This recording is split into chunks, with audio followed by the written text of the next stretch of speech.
안녕하세요. 자녀 교육의 진심인 초등 나침반 해나입니다. 오늘 이야기의 주제는요. 국영수 세 과목 중에 가장 힘들어하는 아이가 많다고 하는 수학 이야기입니다. 이 수학 이야기와 더불어서요. 보여드리면 좋을 것 같은 추천 도서가 한 권 있어서 함께 소개도 해드리려고 해요. 이 책은요. 수학 잘하는 환경은 따로 있습니다 라고 하는 천지민 작가님의 도서인데요. 작가님께서는 약 24년 동안 교육의 1번지라고 할 수 있는 대치동과 분당 등에서 정말 수많은 아이들과 학부모님들을 만났고요. 그 안에서 현재도 지금 수학학원을 운영하고 계시는 원장님으로서 그동안의 경험과 데이터로 우리 부모님들이 아이들에게 제시하면 좋을 방향성이라든지 다양한 노하우들을 꽉꽉 밀도 있게 이렇게 채운 그런 책이라서 함께 보여드리면 좋을 것 같았어요. 네, 오늘 이 영상의 이야기는요, 수학 최상위권의 아이들의 이야기는 아닐 거예요. 저희 아이 역시 수학 최상위권 아이는 아니고요. 아이가 어릴 때부터 저는 알고 있었어요. 언어 영역이 수학 영역보다 더 발달되어 있다는 사실을요.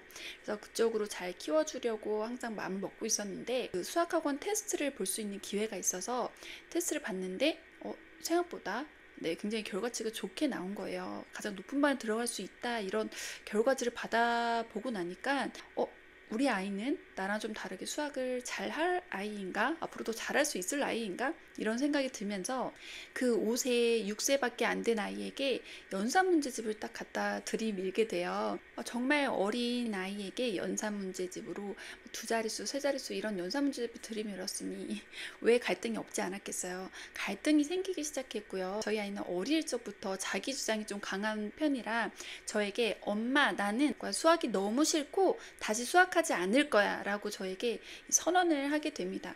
그 이야기를 들은 순간 저도 망치로 한 대 꽝 맞은 생각이 들면서 맞다. 내가 세워놨던 이 아이에 대한 교육관이 이게 아니었는데 순간의 욕심으로 굉장히 큰 실수를 했구나라는 생각을 하면서요.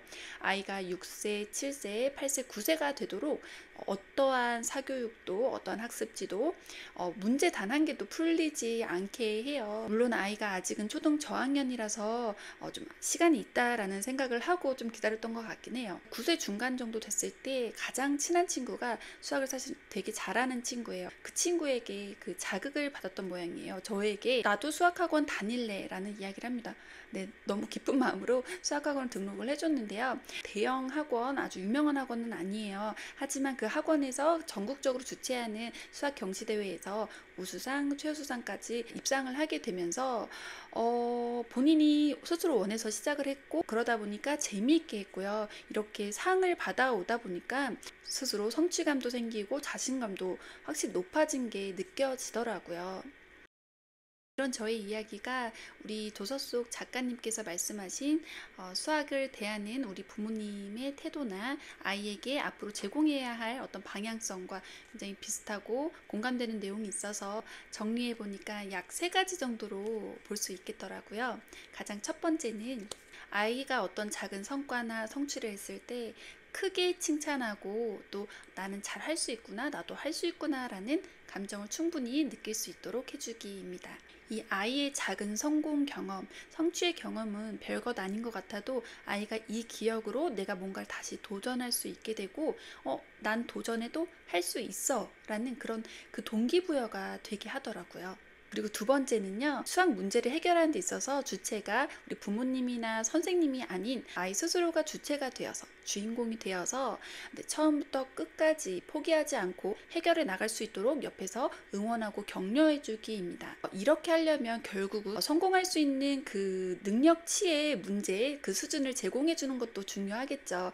아이가 너무 수준과 동떨어진 어려운 문제만 계속 접하다 보면 나는 못 풀어, 나는 안 되나 봐 이런 생각에 빠지게 되고 결국 그 과목에 흥미를 잃게 되는 건 너무 당연한 사실인데요. 아이가 스스로 처음부터 끝까지 할 수 있는 그런 문제를 제공해줘서 끝까지 잘 해결해 나갈 수 있도록 옆에서 응원하고 도와주는 부분이 중요하다고 하셨습니다. 세 번째로는요, 독서입니다. 우리 작가님께서도 독서의 중요성을 굉장히 강조하셨어요. 아이들 교육에 있어서 가장 핫한 키워드가 문해력이잖아요. 그런데 수학에서는 조금 더 정확히는 수해력이라고 한다고 해요. 그 문제의 의도를 정확하게 파악하고 어떠한 공식이나 방법을 적용해서 이 문제를 해결해 나가는지까지가 그 수해력이라고 할 수 있는데요. 이 수해력을 키우기 위해서는 아이들이 문장을 많이 읽고 이해하고 또 스스로 글을 써보는 이런 연습들이 어릴 적부터 탄탄하게 잘 바탕이 된 아이들은 문제 해결에 있어서 훨씬 더 유리해진다는 이야기입니다.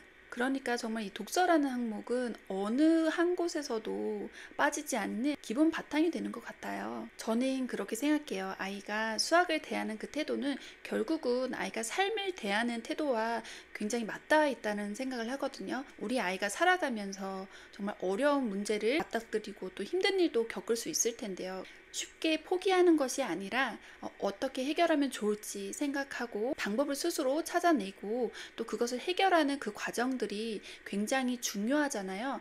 그렇기 때문에 이 수학이라는 한 과목, 단 한 과목이라도 포기하지 않고 끝까지 해낼 수 있는 것은 결국 삶을 대하는 태도와 맞닿아 있기 때문에 수학을 포기하지 않는 아이로 키우는 것이 굉장히 중요하다라는 생각을 했습니다. 그리고 그 태도는 오랜 시간 동안의 훈련이 되어야 가능한데 이 학령기 아이들에게 있어서 공부라는 것이 그 훈련의 최적의 도구라고 생각을 해요. 그렇기 때문에 아이들이 어떠한 한 과목도 포기하지 않고 절대 수포자가 되지 않도록 우리 부모님들이 옆에서 열심히 응원해주고 격려해주시면 좋을 것 같아요.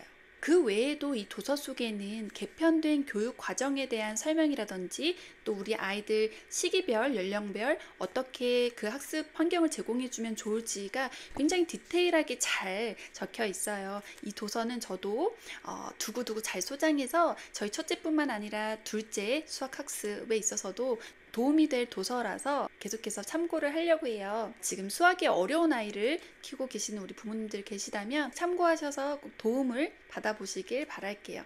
네, 오늘 영상은 여기까지입니다. 네, 다음 영상에서 또 뵐게요.